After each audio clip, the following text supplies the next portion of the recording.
Құдайға шүкір. Құдай сізді жарылқасын, Құдайдың ақ батасы болсын. Біздің өмірімізде әрқашанда Құдайдың есімі, Иса Масихтың есімі әрдайым жарқырасын. Өйткені ол біздерге әрқашан күш қуат беретін Құдай, әрқашан біздің мұқтаждықтарымызды өз байлығымен толтыратын Құдай, әрқашанда біздерге жеңілпаздық рух берген Құдай. Құдай әкеміз біздерді әрқашанда көкке өзінің патшалығына жетелеуде. Осы киелі жазба арқылы, осы киелі жазбадағы әрбір сөзі арқылы біздер әрқашанда нәр аламыз, күш қуат аламыз, әрқашанда біздің сеніміміз артады. Құдай сіздерге жігер берсін, Құдай сіздерге күш қуат берсін, Құдай сізге қуаныш берсін, Құдай сізге өзінің молшылығын көрсетсін. Әрқашанда Құдайға сыйынып алғыстарыңызды айтыңыздар. Өйткені Құдай ол керемет Құдай, ол біздің әрқашанда дұғаларымызды еститін, әрқашанда біздерге өзінің құдіретті күшмен біздерді демеп, біздерді әрқашанда алға жетелейтін Құдай. Құдай сіздерді өз рухымен толтырып, Құдай сіздерге ашылу аян берсін. Аумин. Өйткені Құдай ол күшті Құдай, Құдай ол сауықтырушы Құдай. Құдай ол біздерге әрқашанда үмітпен, әрқашанда біздерге жігер береді. Біздер әрқашанда Құдайға сыйынып, мойынсынып, Құдайдың сөзіне толғанда, Құдайдың сөзін өзіміздің жүрегімізге алғанда, Құдай біздерге әрқашанда әлбетте жауап береді. Құдай сіздерді жарылқасын, Құдай сіздерге әрқашанда жеңілпаздық рух бергенде, сол жеңілпаздық рухпен біздер әрқашанда өз куәліктерімізбен бөлісіп, өзіміздің әкетайымыз берген ақ батасында жүре берейік. Аумин. Сондықтан біздер осы киелі кітаптан Матай жазған ізгі хабар 8-ші тарау 17-ші аятта былай деп жазылған.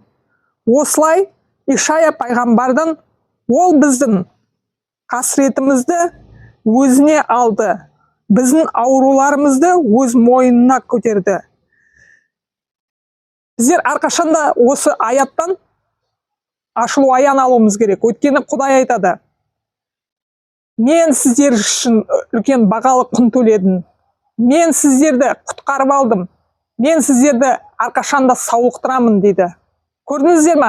Біздің қасіретімізді, біздің қайғы мұнымызды, біздің жоқшылығымызды Құдай өзінің мойнына артты. Иса Масих әрқашанда біздерді сауықтырғысы келеді. Біздер әрқашанда өзіміздің ойымызға, егерде біздерге жаман ойлар келсе, төтеп беруіміз керек. Біздер сол ойларды тоқтатуымыз керек. Егерде біздер өзіміздің ойымызбен, жаман оймен ойласақ, өзіміз туралы, біздің денеміз туралы бір симптомдарға сене бастасақ, сол симптомдар олар өзінің күшіне айналып, біздің өмірімізді, біздің денемізді, біздің тәнімізді, олар сол симптомдарды қабылдасақ, сол іске асады. Біздер Құдайдың ой санасымен ойлап, Құдайдың ой санасымен сол саулықты қабылдауымыз керек.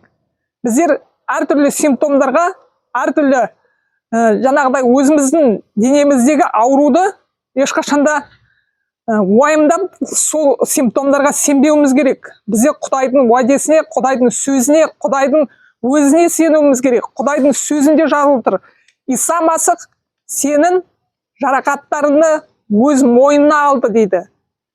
Айқыш-ағашта киелі қаны төгіліп, біздер үшін Иса Масихтың сол киелі қан арқылы біздер саулық алдық.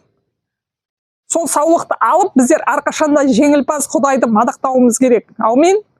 Біздер ешқашанда өзіміздің ой санамызға, егерде біздер сол симптомды, бізге ой санамызға келген симптомды қабылдасақ, мысалы айтқанда, егерде біздер айтсақ, біздің басымыз ауырайын деп жатыр, мен тұмауратайын деп жатырмын, я болмаса менің жүрегім ауыра бастады, сол уайымға салып, біздер сондай нәрселерді ойласақ, біздер онда жеңілген боламыз.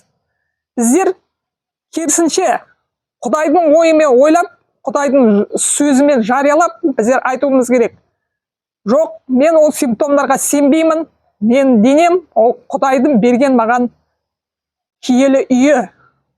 Мен әрқашанда жариялаймын өзімнің өмірімде, өзім денемде Құдайдың саулығын мен қабылдаймын.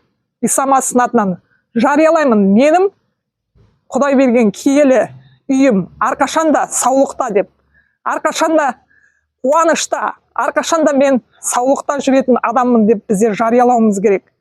Құрметті бауырластар, мына жерде жазып отыр.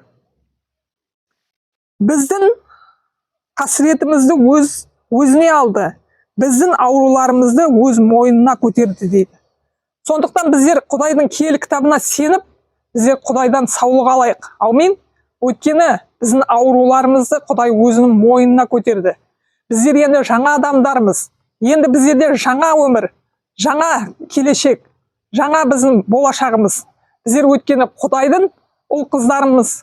Құдай егерде біздерге өз ұлын қиып, біздер үшін өз ұлын аямай айқыш ағашқа берсе, қалғанын бәрін біздерге ол толтырып нығыздап береді. Өйткені сол айқыш ағашта Құдай ол үшінші күні тіріліп, біздерге мәңгілік өмір сыйлады.